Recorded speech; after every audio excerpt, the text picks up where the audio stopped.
Joining us now, the chairman of the House Armed Services Subcommittee on Tactical Air and Land Forces and a member of the Intelligence Committee, Republican Congressman Mike Turner of Ohio. Congressman, thanks so much for being with us. We got a ton to ask you about and a short time to do it. Let me start with the announcement that GM is going to close plants, lay off up to 15,000 people, many of them in your state, including at one plant in Lordstown, Ohio. The president has spoken out, has hit out against GM and saying it's making a big mistake and it better well build another plant in the state of Ohio. What's your reaction?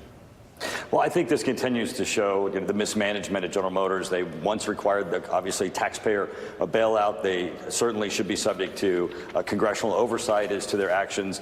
And we've been very concerned, as we've seen jobs leaving Ohio, of where General Motors is making investment, that they're looking to offshore more in addition jobs, and that certainly impacts our local economy. General Motors was made a great company by people who worked there, including my father for 44 years on the line.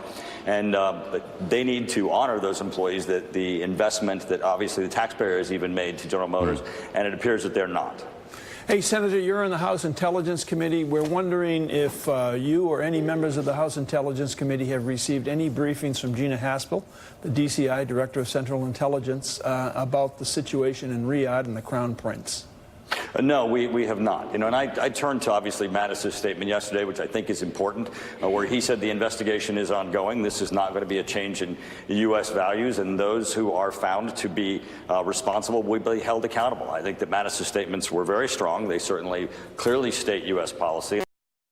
That's what Congress is going to be pursuing and looking for. Congressman, who has briefed the House Intelligence Committee so far on the situation with Saudi Arabia? Well, what kind of intelligence have you? Members themselves have not been briefed directly, although, obviously the chairman has received briefings.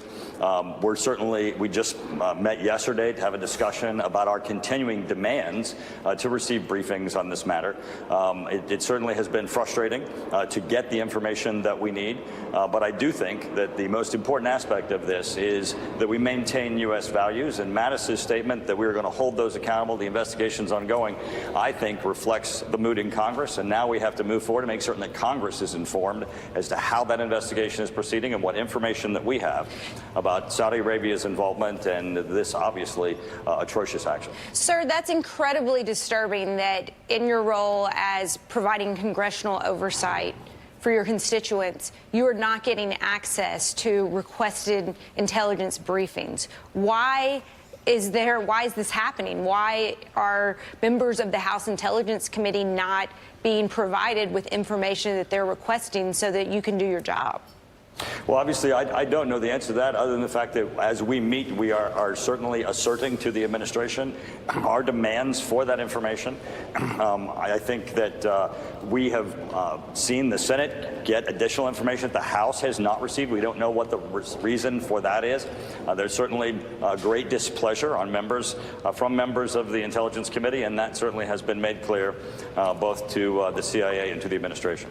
Congressman, there's a new NBC News report this morning that the VA has briefed staff, congressional staffs, that the VA will not be able to fulfill its requirements to the recipients of GI Bill benefits. There were shortfalls in those payments because of a computer glitch. The VA says it cannot go back now and repay the proper amounts because it would mess up future payments or something like that. What can be done about this? Are you aware of the problem, and what do you plan to do? No, I saw the report on actually your show this morning. So I'm not familiar with it, but I can tell you this. And when Congress authorizes benefits for veterans, it is not a suggestion. And so we're certainly going to be working in oversight to determine what this is. Bookkeeping errors don't result in changing congressional intent, and we're certainly going to work to ensure that veterans receive the benefits that they deserve. I have people in my office that work full-time just to ensure that people receive the benefits that they're entitled to. We're not on a whole-scale basis going to allow the VA to walk away from benefits that veterans are entitled to. What's the recourse here for people who are losing their homes, men and women who've served the country? How quickly can you get on this? Well, obviously, the VA committee has already engaged with the Veterans Administration on this issue, and I know that they're going to be proceeding as quickly as possible to get the information to the rest of Congress.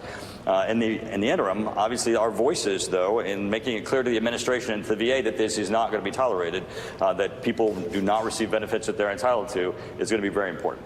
Congressman Mike Turner of Ohio, we appreciate your time.